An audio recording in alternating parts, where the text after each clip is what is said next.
our Prime Minister likes dressing up in blackface. His face is black, his face is white, who knows? Now, what you need to know about the Liberal Party of Canada is you are a racist. You are a bad person.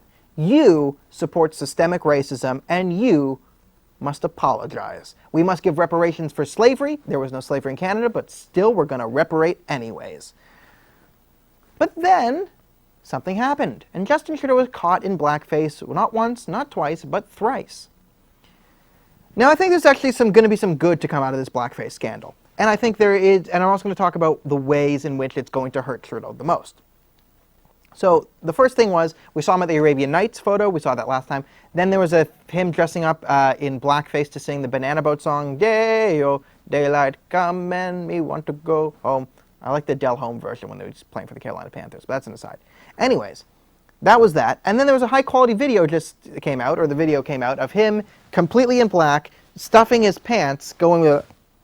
So, it was sort of a racist caricature he did. Now, this was contrasted by the fact that he had spent the first 4 years, and especially the first week of the election, saying, hey, everything any conservative said in the past is racist and sexist and homophobic, and everyone needs to be canceled, right? He was one of the priests of cancel culture. But then this happened, and all of a sudden, the Liberals have sort of had to cease and desist on that front. Now, people are still going to vote for Trudeau, you know, and we'll go into the hows and whys, but there is a place where this is going to hurt Trudeau the most. Who is really upset by Trudeau wearing blackface? Who is the most upset with this? Your mom. That's right. Your mom is not happy with this.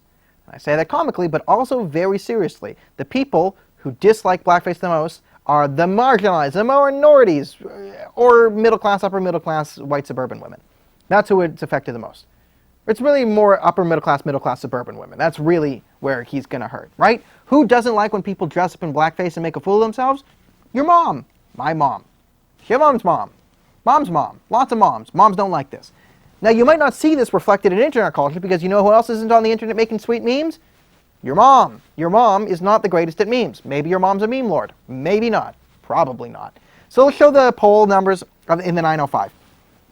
So here is the numbers from week 1 to week 2. This is right after the Blackface Scandal. This is the 905 area. So 40% for the Liberals now, but it was at 47%. Conservatives were at 39, around 31%, up to 39%. You see the change in the other parties, right? The current rating in the top, week before on the bottom. This is direct. This is direct sort of correlation between pre-blackface, post-blackface. Now, I say this because this is the most important area in Canada. The 905, for Americans out there, the 905 would be Canada's electoral equivalent of Ohio. It's a very big swing state. This is the GTA area, so the Greater Toronto area. Inside Toronto, Trudeau supports around 50%, right? We're a bunch of commies here in Toronto. Montreal, Vancouver, like the cities, right? If you see the election map of the United States versus Hillary versus Trump, it's like all red with these little blue spots, right? The Clinton archipelago. That's the same here in Canada, right? Big cities tend to be more left-leaning. It's the way of nature. But surrounding the big city is the biggest sort of swing state we have, the most populous swing state we have. And it's very suburban, and it's full of suburban middle-class, upper-middle-class women. That tends to be what it's filled with. And again, suburban women don't like shenanigans. It's Trump's biggest problem as well, is his shenanigans, while hilarious. You know who doesn't find it hilarious? Your mom. Or my mom. People's moms. We get it. Now, this is what could really, really hurt Trudeau, because the 905 regions is the big swing state. They go liberal, they go conservative. They are the actual contested seats. And the things that you do, I mean, you can promise socialism and you could fight the NDP within the cities, but the real battle for Canada is going to be fought in the suburbs of these cities. Quebec's a whole different story, but you're talking about, you know, the Greater Toronto area, the area surrounding Vancouver, the area surrounding Calgary, and, well, all of Alberta is probably going to go blue. But this is what we're talking about, right? Areas, the major suburbs, and the GTA is the biggest one of it, right? Ontario contains 1/3 of Canada's population, right? And, Ontario is 1/3 of Canada's population, and Toronto is 10% of Canada's population. So the surrounding area, you have millions of people here, and Canada's only 35 million. So that is the biggest swing region, and that could be what kills Trudeau in the next election, is your mom.